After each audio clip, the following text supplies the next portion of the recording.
Hello, my name is Lila Smart, and today I'll be discussing with you everything I learned in Unit 4 using my learning style. I took the learning style test and I got the learning style visual. I will be reading a summary of what I learned and providing visual cues to help understanding. Intelligence is not something that can truly be accurately measured, but that has not stopped anyone from trying. Sir Francis Galton was the cousin of Charles Darwin, the creator of the theory of evolution, and Dalton's theory was that intelligence was a measurable inherited trait. He believes that through eugenics, we could create geniuses.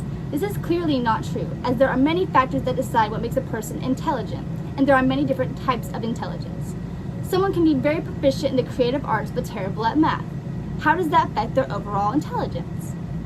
Charles Spearman had a theory in which he called the G factor, which is made on the basis that a person has their general intelligence, or G, and their special talents, or S. But general intelligence is thought to influence their performance across all abilities.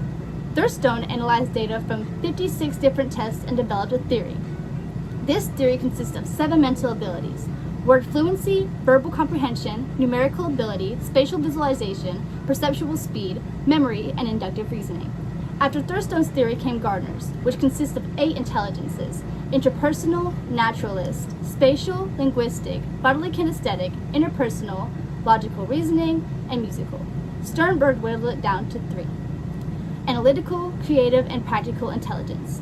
The problem is that all these intelligences are linked by underlying knowledge. Solovey and John Mayer created the idea of emotional intelligence in 1997, which means that someone has self-awareness, self-management, social awareness, and relationship management.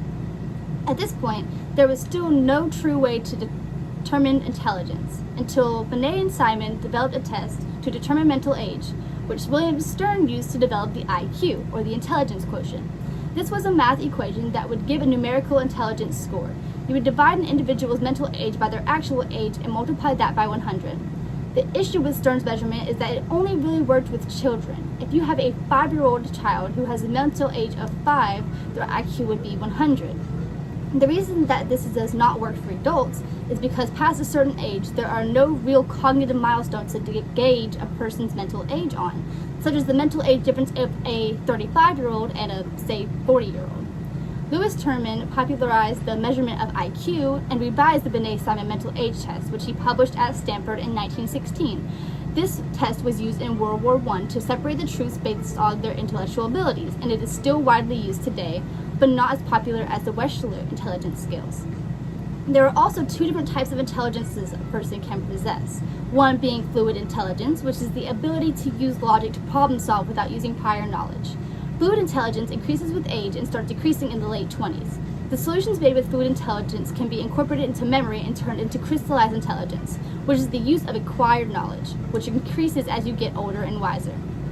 James Flynn noticed that IQ scores were increasing decade by decade, and he called this the Flynn effect, and he credited the increasing IQ scores to better general education and resources. Neil Fleming, a New Zealand educationalist, observed 9,000 classes and noticed that these excellent teachers were only reaching some of their students, while subpar teachers were reaching more students. Fleming chalked it up to being because of the teachers not catering to the students' learning styles, which he deemed to be visual, oral, reading, writing, and kinesthetic or tactile. The acronym for this being BARC. Studies have shown that whether students' learning styles were catered to or not did not have an effect on performance, which is why we subscribe to the idea that learning styles may be a myth. There are different kinds of learners. We have the deep learners who learn for understanding and who learn because they crave knowledge, surface learners who just learn to get the grade and get by, impulsive learners who learn quickly but have more errors than reflective learners, and the reflective learners learn slowly and internalize information better. Temperament is thought to have an inborn effect on how students learn, and the concept was created by Greek physician Hippocrates. Oh my gosh, I forgot how to pronounce it. The 4 temperaments are sanguine, phlegmatic, choleric, and melancholic. The same can be said for the 5 personality types, which are openness to experience, conscientiousness, extroversion, agreeableness, and neuroticism. All these factors can influence how a child best learns and completes their studies. My favorite part of Unit 4 was learning about Albert Bandura's Bobo doll experiment.